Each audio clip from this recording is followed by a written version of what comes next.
Halo bro, sebelum masuk ke videonya, ada baiknya subscribe terlebih dahulu untuk memberi dukungan kepada saya agar semakin semangat dalam ngupload videonya. Langsung saja, check it out.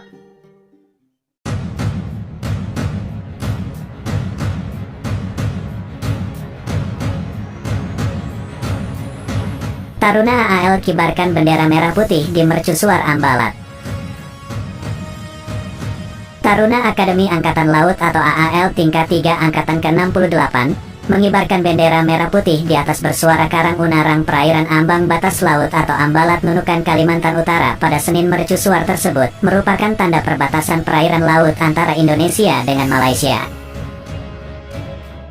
Tanpa senjata melabrak kapal Malaysia yang tengah barulah ini kisah heroik personel pasukan khusus Indonesia Kopassus ketika bertugas di Ambalat. Pasukan khusus Indonesia Kopaska telah melakukan berbagai operasi sejak pembentukannya.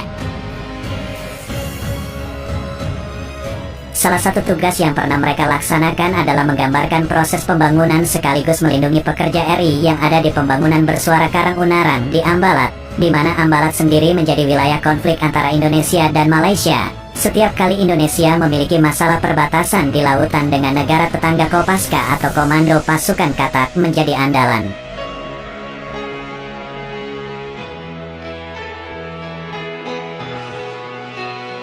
Ketika terjadi krisis perbatasan tersebut, ini terjadi aksi heroik Kopas AL demi menjaga keutuhan NKRI. Saat itu dalam upaya pembangunan Mercusuar Karang Unarang sebagai salah satu titik terluar perbatasan mendapatkan satu tim Kopaska asal Sat Kopaska Armada Timur atau Arema Tim ke lokasi itu. Sebelumnya pihak Malaysia juga memang pernah berusaha menghambat pembangunan baru Mercusuar tersebut. Mereka mengerahkan kapal-kapal milik Marine Police dan juga Teldem untuk melakukan manuver-manuver ia bisa menimbulkan ombak tinggi sehingga bisa mengganggu pembangunan Mercusuar. Tak hanya itu, mereka bahkan sempat berlabuh di lokasi pembangunan dan melakukan penganiayaan terhadap para pekerja, di mana pada saat itu sekitar pukul 6 WITA, kapal-kapal Malaysia kembali melakukan aksinya. Dua kapal mereka terdeteksi membuang jangkar dikira sekitar 500 yur di ponton Lius Indah, lokasi di mana tim Kopaska ditempatkan. Ketika diidentifikasi, dua kapal itu adalah satu kapal milik Marine Police Malaysia, sedang satu lainnya adalah kapal Teldem. 1 jam kemudian upaya pertama pengusiran dilakukan oleh kapal patroli TNI Angkatan Laut Cari Ito Dong Naga 819, tapi upaya ini tak membuahkan hasil dan dua kapal Malaysia tetap berada di tempatnya. Kondisi ini juga telah diamati oleh personel Kopaska yang berada di ponton Lius Indah dan juga tankboat DC-2. Tak berapa lama kemudian dari radio komunikasi DC-2 terdengar panggilan radio Komandan Krite Dong Naga, dan inti panggilan itu adalah permintaan untuk membantu upaya pengusiran.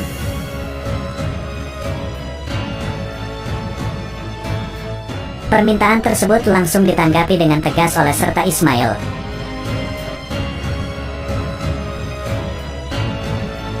Oleh anggota Kopaska yang saat itu berada di Anjungan Tujibot sebelum melaksanakan aksinya, serta Ismail terlebih dahulu melaporkan dan meminta izin untuk meluncur ke posisi kedua kapal Malaysia kepada Komandan Tim Kopaska Letu Laut Eberni. Permintaan dituruti. Letu Berni membekali Ismail dengan satu perahu bermesin, ditemani dua personel Kopaska, tapi dilarang membawa senjata apapun agar tidak memicu reaksi kekerasan. Tanpa banyak membuang waktu, Ismail langsung meluncur dengan perahu karet bermotor menuju kapal Malaysia pertama. Dia ditemani personel Kopaska pendapat Serdadi dan kelas 1 Yuli Sungkono. Begitu mulai mendekati sasaran, Ismail mengambil alih kemudi perahu karet untuk melakukan manuver zigzag sub sebagai upaya pengelabuan. Gerakan ini dilakukan dengan kecepatan tinggi sehingga menarik perhatian seluruh awak kapal Malaysia yang sudah tampak siaga. Yakin bahwa konsentrasi seluruh ABK Malaysia tertuju pada gerakan perahu karet berikutnya. Giliran rencana Ismail yang berinisiatif naik ke atas kapal Malaysia, caranya dengan terjun menjatuhkan diri dari sisi yang tidak terlihat oleh pihak Malaysia, lalu berenang senyap menuju kapal Malaysia. Agar berjalan dengan lancar, perahu yang pengendaliannya dialihkan kepada Muhaji sengaja masuk ke sasaran dari arah haluan lambung kiri. Perahu karet lalu menuju buritan untuk selanjutnya memutar dengan cepat ke arah haluan melalui lambung kanan.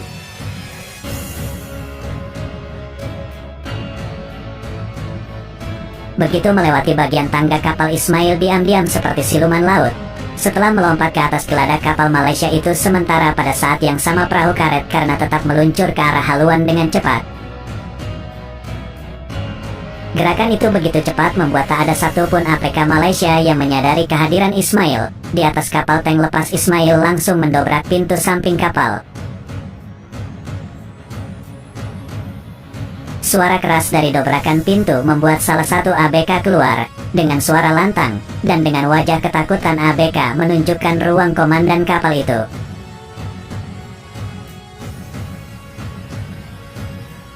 Sebelum komandan kapal muncul, Ismail sempat berteriak kepada ABK berada di haluan.